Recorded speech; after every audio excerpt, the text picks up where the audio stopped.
Tonight, the Democratic nominee for Vice President, Governor Tim Walz, takes center stage at the party's convention. Who is he and what will he say tonight? Plus, Democratic heavyweights, former President Bill Clinton and former House Speaker Nancy Pelosi, make the pitch for Vice President Harris after a fiery night from the Obamas.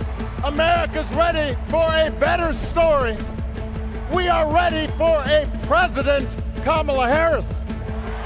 Who's going to tell him that the job he's currently seeking might just be one of those black jobs?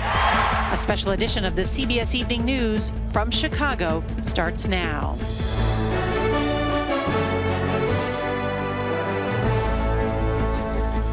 Tonight, the biggest test of his political career as Minnesota Governor Tim Walz introduces himself to America as he formally accepts the Democratic vice presidential nomination. Good evening, I'm Nora O'Donnell, and thank you for being with us again on day 3 of the Democratic National Convention. And what a crucial introduction it will be for the former school teacher, football coach, and 24-year National Guard member who is now running alongside Kamala Harris. Recent polls show voters like Walz, even though they don't know much about him. This new CBS News poll out tonight shows that 60% of Democrats are enthusiastic about him being on the ticket. But then there's another poll from earlier this month that showed 70% of registered voters had never heard of him or didn't know enough to have an opinion. So Walz will have his work cut out for him in his debut in front of the biggest crowd he's ever faced. CBS's Ed O'Keefe is following all of the action from the convention floor. Minnesota Governor Tim Walz sized up the podium this afternoon ahead of tonight's critical speech. Such a newcomer to the national stage, he's rarely used a teleprompter. Tim Walz! But the sudden, dramatic turnaround of the Democratic Party's presidential chances is perhaps best embodied by Walz, whose description of Republicans Donald Trump and J.D. Vance is weird. Caught fire. These are weird people on the other side. They want to take books away. They want to be in your exam room. And it's his chemistry with Vice President Harris and a distinctly Midwestern resume that thrust him onto the ticket. Tonight, he's planning to highlight his upbringing in a small Nebraska town, his service in the Army National Guard, and his work as a high school teacher and football coach, work that eventually led to Congress and the state capitol. This campaign has a lot of momentum. Can you feel it? Hell yes, we can feel it. It's what we do. It's what we do. The campaign hopes Walz's folksy appeal can shore up votes in the key battleground states of Michigan, Pennsylvania, and Wisconsin.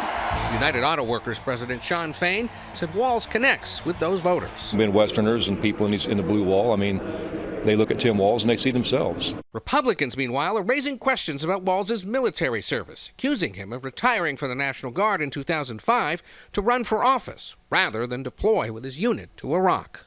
When you take that command, you're going when called. You lead your men and women in combat, and you certainly don't shirk away for political gain. Walz retired in May of 2005. His unit was called up 2 months later.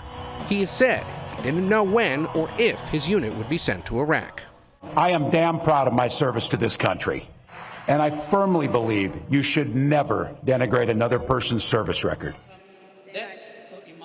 As we wait for Governor Walz's speech here with members of the Minnesota delegation, also tonight they're set to hear from former President Bill Clinton, former House Speaker Nancy Pelosi, and there will be more celebrities. The singers John Legend and Mary Morris among them. An acknowledgement by Democrats that sometimes the easiest way to reach voters is with a cultural connection. Nora? Quite the lineup tonight. All right, Ed O'Keefe, thank you. Outside the convention center, pro-Palestinian protesters are gathering just a few blocks from here, condemning the Biden administration's support of Israel. This comes just a few hours after Vice President Harris joined President Biden on a phone call with the Israeli Prime Minister to discuss a potential ceasefire deal. CBS's Lilia Luciano is in the crowd. And Lilia, what are the protests like?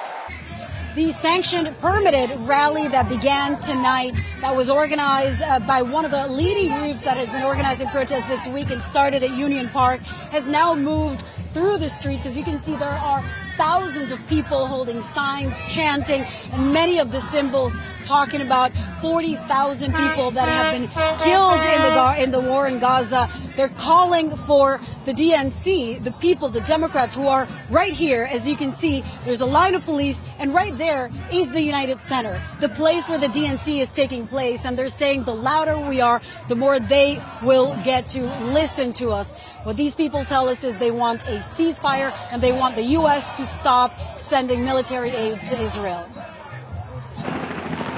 Lilia Luciano covering those protests. Thank you so much. Former President Donald Trump held his first outdoor rally since being the target of an assassination attempt last month in Pennsylvania. CBS's Scott MacFarlane was there and reports Trump went on the attack after being called out by the Obamas last night right here in Chicago. A wall of bulletproof glass surrounded the podium as former President Donald Trump addressed a crowd in the city of Asheboro, 90 minutes from Charlotte. Though he briefly stepped outside of it, flanked by agents to check on a person having a medical issue. Snipers were seen on the roofs of the venue, and storage containers were stacked around the perimeter for added security. The joint appearance featuring Trump and his running mate Senator J.D. Vance, part of an effort to slow a surging Vice President Harris, who's cut into Trump's lead in North Carolina. She ruined San Francisco. She ruined California. And if she gets in, our country doesn't have a chance. Trump also took aim at the Obamas after their dueling attacks on him in Chicago. Did you see Barack Hussein Obama last night? Take little shots. He was taking shots at your president. And so was Michelle. His limited, narrow view of the world made him feel threatened by the existence of two hard-working, highly educated, successful people who happen to be black. I want to know, who's going to tell him that the job he's currently seeking might just be one of those black jobs? It has been a constant stream of gripes and grievances that's actually been getting worse now that he's afraid of losing to Kamala. There's the childish nicknames, the crazy conspiracy theories, this weird obsession with crowd sizes. It just goes on and on and on. Trump will try to snatch attention away from tomorrow's climactic final day of the convention with a campaign stop near the border in Arizona. Nora? Scott MacFarlane, thank you very much. Back here at the convention, let's bring in CBS's Nancy Cordes and Robert Costa. Nancy, this arena is still abuzz after the Obamas last night. And tonight, there's another big Democrat taking the stage, former President Bill Clinton. What are we expecting to hear from Mr. Clinton? Well, Nora, long before Barack Obama, long before Kamala Harris, Bill Clinton was once the promising new face of the Democratic Party, first as Arkansas governor and then later as the two-term president of the United States. And so tonight he has the opportunity, as someone who has been delivering this speech at conventions for, believe it or not, 44 years. He can place Kamala Harris in context, place Tim Walz in that context, in that history as well. And he knows a thing or two about a woman looking to break that glass ceiling, because his wife came very close to doing it herself in 2016. And one more thing, Nora, at a convention that has been very focused on reaching out to the next generation, he's someone who still garners a lot of respect from older voters in particular, who also happen to be among the most reliable voters, Nora. Nancy Cordes, thank you so much. Robert Costa is also here. And Robert, CBS News has learned that Robert F. Kennedy Jr. is considering dropping out of the race as early as this Friday. He's expected to be in Arizona, where Donald Trump will be. Is there an endorsement looming? Nothing is set in stone, Nora, but here's what CBS News has learned. Robert F. Kennedy Jr. is moving closer to an endorsement of former President Donald Trump. He doesn't see much of a path ahead for his own independent candidacy, but he's still having talks with his advisors about what does he need, perhaps, in exchange for an endorsement, a cabinet slot, some kind of commitment on policy, on vaccine mandates or other issues, all still to be determined, but definitely moving in the direction of a Trump endorsement. Robert Costa, thank you very much. Now we're going to turn to this story, because there were grim scenes today in southern Italy as the bodies of several people who were aboard that mega yacht when it sank in a storm on Monday were brought ashore. We get the latest details from CBS's Holly Williams.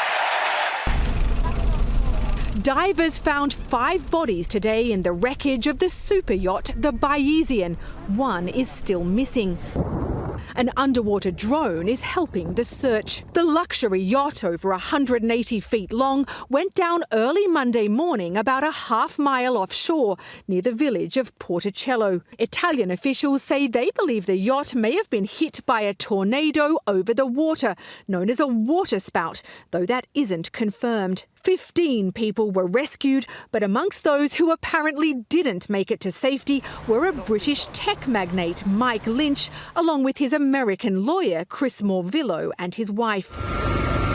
We still don't know why the yacht sank, according to Matthew Shank, a maritime expert. So all we know is that there was a significant weather event. Other yachts in the area at the time didn't go down. Is that surprising? Yes, it is. That says to me that this was an extremely localized event that's happened, which again would have been caused by a water spout.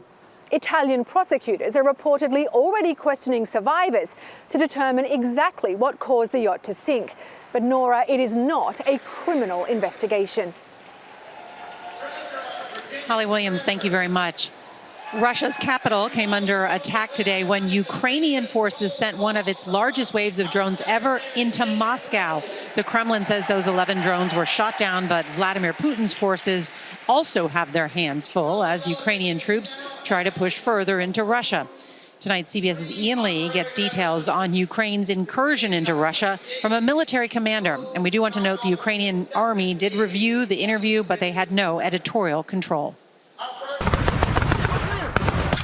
Ukrainian forces poured over Russia's border 16 days ago.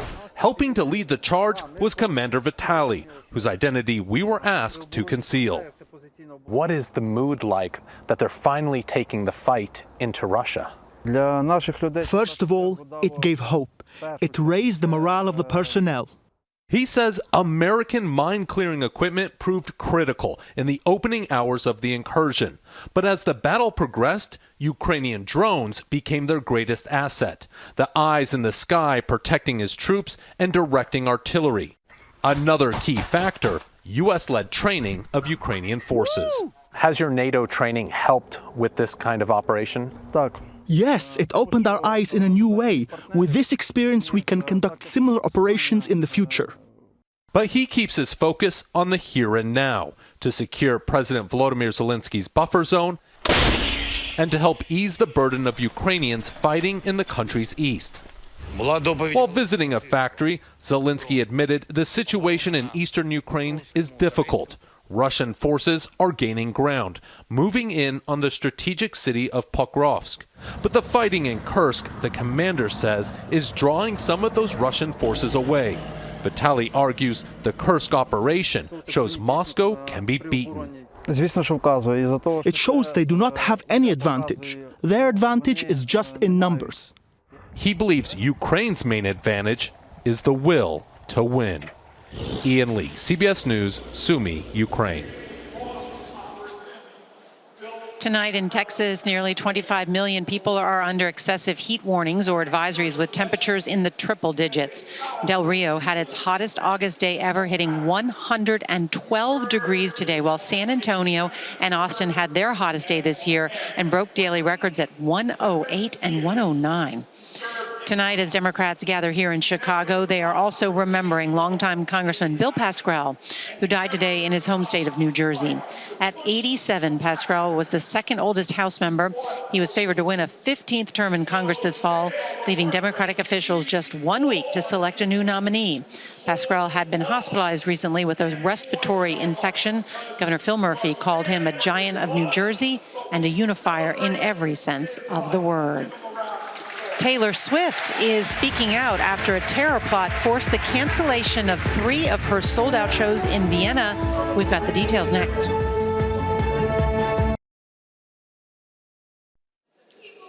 Taylor Swift is speaking out for the first time since the alleged terror plot during her Eras Tour dates in Vienna. In a post on Instagram, Swift wrote, "Having our Vienna shows canceled was devastating.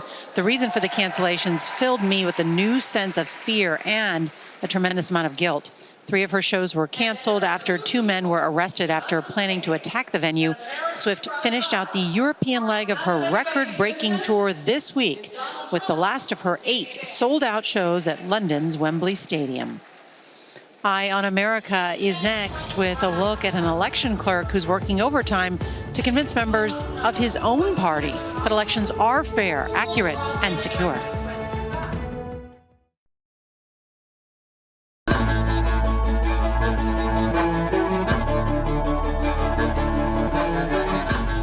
With just 76 days until Election Day, doubts about the integrity of our electoral process are growing louder, particularly among Republicans. That's according to a new CBS News poll. In tonight's Eye on America, we're introducing you to one Republican election clerk in Michigan trying to persuade his fellow party members to trust the process. As CBS's Adriana Diaz reports, it's an uphill battle. Late summer on the eastern shore of Lake Michigan is a slice of serenity. Unless you're discussing elections, then forget about smooth sailing. We have to beat a corrupt voting system. Residents are sounding off at a commission meeting about voting in Ottawa County. There has just been much distrust sown into the system. Do you solemnly swear that you will support the Constitution of the United States? Justin Roebuck, the Republican who runs elections here, is no stranger to the skepticism. Do people still think in this area that the 2020 election was stolen? We talk to people who do still have really serious concerns and who are not really trusting the process. That distrust was on display during local elections 2 weeks ago. Do you have complete trust in elections here? Eyebrow raise. Sure, yeah. Even though the officials say that the election was not rigged, that there wasn't widespread fraud? It's hard to trust sometimes. These are the people who Roebuck is trying to convince that the data doesn't lie. We conduct post-election audits where we have a 100% accuracy rate on the equipment itself. So that is a really great thing to be able to talk about. 100%? It's a 100% accuracy rate. Not 99? It's not even 99. It's really hard to do a job where you know you're doing everything right and be attacked. It's a distrust that helped push former township clerk Teresa DeGraff to retire. Everyone that works those are your friends, your family, your neighbors. And do you really believe that all those folks would try to cheat you? Republicans are half as likely as Democrats to say they're very confident in the accuracy of the state's election system. That's according to a new CBS News poll, which also found 32% of Republicans were not confident in their state's voting system, as opposed to only 8% of Democrats. The radical left Democrats rigged the presidential election. So far this year, former President Trump has said the election system is rigged more than 140 times, despite dozens of audits and lawsuits that found no fraud in 2020.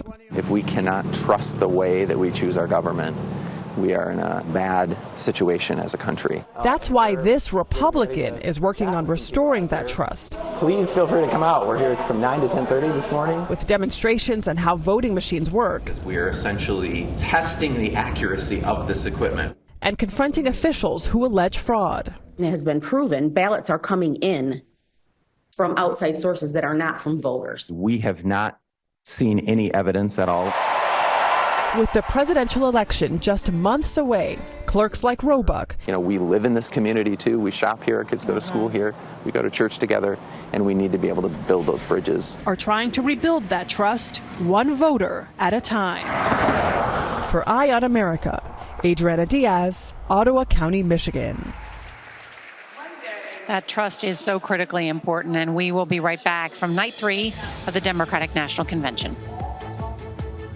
This portion of the CBS Evening News is sponsored by Air Supra. Visit us at airsupra.com.